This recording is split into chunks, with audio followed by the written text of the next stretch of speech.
Hello, everybody. My name is David, and today I'm joined by Jared and John from Orbx. We're going to be sitting down today to talk a little bit about what you guys are showing off here at Expo and what the reception has been like so far. So, how's Expo been for you guys? Yeah, it's been fantastic. The reception we've had on the stand, sometimes 5 people deep. We know that the show's grown 30% over last year, so it's really encouraging to see even a location like Orlando, which isn't exactly central for everyone, that the growth in attendance has been there. But for us personally, yeah, we've been absolutely chuffed with the feedback. It's been great. It's been terrific, and I think because we've brought along to Orlando a couple of our flagship products that are only a couple of weeks away from release, and in fact we released AU yesterday. So it's been really good for us just to see how much excitement there is from the customers, the visitors here. It's great to get that hands-on sort of experience and see that first person. So, just for those at home who might not be familiar with Orbx, could you go over who Orbx are as a company and then what you both do within Orbx? You first? Sure. So Orbx we're a scenery development company. We make scenery for all platforms. We're platform agnostic, so that's for P3D version 4, FSX, Aerofly, and of course X-Plane. We've been around for 11 years. We make a variety of products from the base level, so products that cover the entire globe, all the way up to ultra high definition airports at an extreme level of detail. So I'm an airport developer. That's my role in terms of day-to-day within Orbx. So I focus on creating and project managing the high detail airport products that we sell through our website across all platforms. Yeah, and in addition, Jared also is the mentor for incoming airport developers, and he oversees that side of the business as well. It's as part of the leadership team. Myself, I founded the company some 11 years ago. My role is the CEO, so I basically look after the team that looks after all the other teams. And yeah, it's a very busy day. We've got lots of R&D happening. We're moving into a brand new development centre next week in the UK. Initially with 25 people, and we can grow that to about 70 developers. So that's a very exciting new event for us to move to such a large bricks and mortar centre. So very exciting times for us at the moment. And speaking of exciting times, you guys just released Australia version 2. Being from Australia, it's obvious that this is kind of a special place for you guys, a special kind of scenery. What's it feel like to, finally have this in the hands of the community? What's the community reception been so far for that? It's been amazing. We've really been so happy with the both the feedback and sort of the how everything's gone. Even within the 18 hours since we launched it yesterday, there's a personal attachment, I think, for everyone that has been around with Orbx since the start. Obviously, AU version 1 was our very first product. That was something that for us and really for the entire flight sim world, that was a groundbreaking product, and it really was the prototype for certainly what we've been doing in the regions in the 11 years since. So for us to revisit our roots, for us to come back and look at what we did at the start, and for us to totally create an entirely new product and bring in all the tech and all the features and all the R&D that we spent the entire last 11 years really perfecting, that's been very satisfying for us. And of course, another element of that as well is the ability for us to add new features on top of what the baseline features for a regular region product are. The ability, for example, the Melbourne cityscape, which is really the focus of the scenery in terms of specific locations, just the ability to see really what is our home city in so much detail, so much accuracy. That's Very satisfying. very satisfying. Yeah. Another perspective about the Australian version 2 launch is that for the first time in our history, Jared did the launch presentation and we were sitting in the audience, and our infrastructure is mature to the point now where we pressed a button while we were watching Jared speak, and the whole back-end system seamlessly did the delivery. It was propagated to the CDN, and customers were actually buying the product while Jared was still finishing the presentation. And that's a real testament to our IT team that are based in Melbourne to have built such a robust infrastructure that we can just seamlessly do a live launch of a product like that. So we're pretty chuffed about that as well. Are there any particular areas of Australia version 2, maybe like not necessarily hidden Easter eggs, but particular parts of the overall region that you guys are notably proud of? Like any specific area that you like the most? Yeah, sure. Well, Jared will have his favourites. My favourite for sure. I live in the UK now, but having lived in the city of Melbourne for over 40 years, to see it built out in the detail, to actually fly over and recognise Flinders Street Station and the Melbourne Cricket Ground, to me that's really special. And I think the reception from our customers is going to be very positive about that. The other main feature that is beautiful to see in the sim is the Great Barrier Reef. It's never been done. The Great Barrier Reef, in size terms, is bigger than most of our other regions around the world. So that in itself is a massive project. I'm sure you've got your favourite areas, Jared.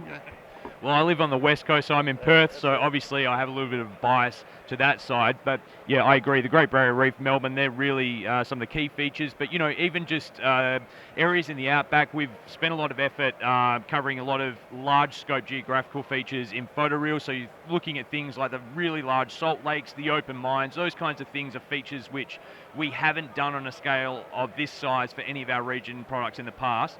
Even things like we've managed to include far corners of the country that we didn't manage to include in the first version. So Christmas Island and particularly Cocos Island, which are far flung off the coast of Western Australia, they've been done in really high level detail and they look absolutely magic flying into.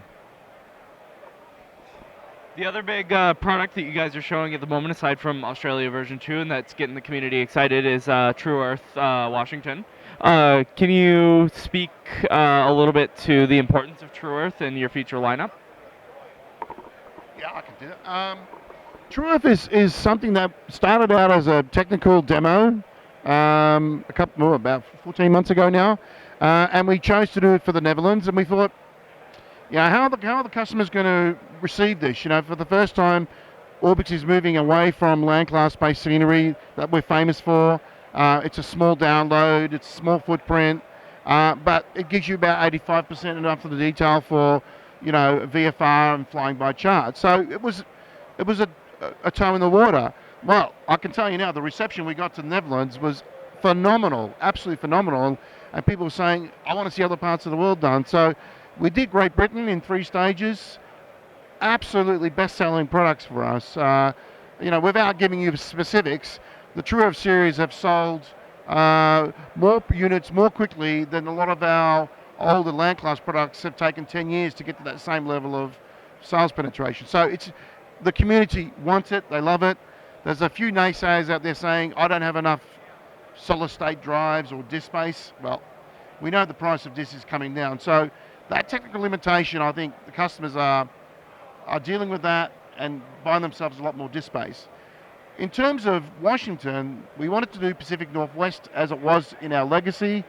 Because we're doing it for X-Plane, it deals with 1 degree tiles, so we basically had to chunk the state into an area that we could handle in X-Plane. So that's ready to be released in the next week or so. We've already well advanced with Oregon. We've done all the modelling for Oregon, and we've actually started modelling for Northern California. So we can see the whole west coast of the US being finished by Christmas, and then we have a new team coming on board in September that are following up with the prepared ports of those regions. 90% of the content is identical, so for all intents and purposes, they'll look exactly the same. Anything you can add about True Earth? That covers everything. Are there any, I know you obviously can't divulge specific plans, but are there any general ideas of where you want to take True Earth next after bringing it kind of down that coast? Well, the West Coast, certainly. We also want to go back to Europe. We want to alternate between the US and Europe. We certainly want to do New Zealand because the imagery there is beautiful and it's available and not expensive. So, quick answer, love to do New Zealand, love to do Italy, I'd love to do Norway, perhaps even France. But again, it really depends on the source data. Some of this stuff is really expensive, so we have to have the operating capital to be able to invest in that imagery. The US, we want to do the North England Maritimes and start working down the East Coast. We want to do some highlights in the centre. Obviously, we want to do stuff where it's interesting to fly, Right, so the Appalachians is going to be great, the Carolinas, Florida's going to be good, Florida's gonna all be that sort of stuff. North Carolina, that's what I'm waiting Do you have any favourite areas you think that needs true of? Listen, I think for me it's the mountain flying. I'm looking at the the Central Rockies. For me, I'd really love to see us look more towards around Colorado as well. Cover that. That's because that's also an area much like the Maritimes and the East Coast. It's not an area that we touched in a lot of detail or on a larger scale in terms of our traditional regions. So that's new territory for us, and that's exciting because we certainly get a lot of you guys telling us that both Colorado and the East Coast are areas that you wanted us to be in. So, particularly as you were saying with the US content, the availability of data and the ease of access for that's a great incentive for us to really scale up in a very large way. So obviously all these installs and all these downloads would not be nearly as easy without the help of your Orbx Central software. Can you tell us a little bit about what we can be excited for with version 4 of this software? Oh, you want to come? Oh, okay. Orbx Central is an unbelievable project from Ben, Mitch, and Josh. They've put extraordinary amount of man hours into it. And it's in open beta right now. Oh, no, it's in closed beta. It is in closed beta. Yeah, it's invitation only. Orbx Central basically is going to change the whole way that you manage your Orbx Scenery library. If there are new specific drives that you add to your PC, for example, and you go, well, I need to move that chunk of Orbx Scenery to there, it's a bunch of clicks and it does that for you. It does all the backups for you automatically. So you can have a dozen locations for your Orbx Scenery spread across all your drives on the PC. It backs up things automatically. You can uninstall and reinstall instantly. So if you're tight on space, you say, look, I don't want to fly in Washington for the next month. I'll just uninstall it. But you don't have to re-download it because there's a compressed backup that stays on wherever you choose to keep it. To reinstall it is a matter of minutes. So there's a whole bunch of new tech in there. There's also in-app purchasing now. You can literally, if you want a new airport, it's literally one click. Your card details are encrypted and securely stored in a banking gateway. It's one click literally. It comes down. And there's a whole bunch of new efficiencies we've introduced to the compression and the downloading. So you're going to find the downloads are a lot faster, and the decompression is now done on the fly at the same time as the downloading. So you're not getting this download stage and decompression stage anymore. So it's a completely new, re-engineered app, and I think our customers are going to love it. Absolutely. That sounds absolutely awesome, and I'm very, very excited to see what that brings. So obviously, as Orbx continues to grow, you did mention at the beginning of this that you guys are moving into a new space that has a capacity for a lot of team members, and Orbx always seems to be growing by the day. So what does the current team look like for you guys, and who are you looking to bring on and expand into in the next little while? We're fairly dispersed geographically at the moment. There's the greater team is probably about 70 people right now. We have a dedicated IT team in an office in Melbourne. That's 3 guys expanding to 5 guys. So we're hiring 2 more IT guys. And Ed Korea is also in the office. So that's going to be 5 or 6 people there. The UK office, I said, we're going to start with about 20 people there. And we're looking to grow that over 5 years to about 70. In addition, we've got a bunch of contractors that are dispersed around the world. Jared works in Perth.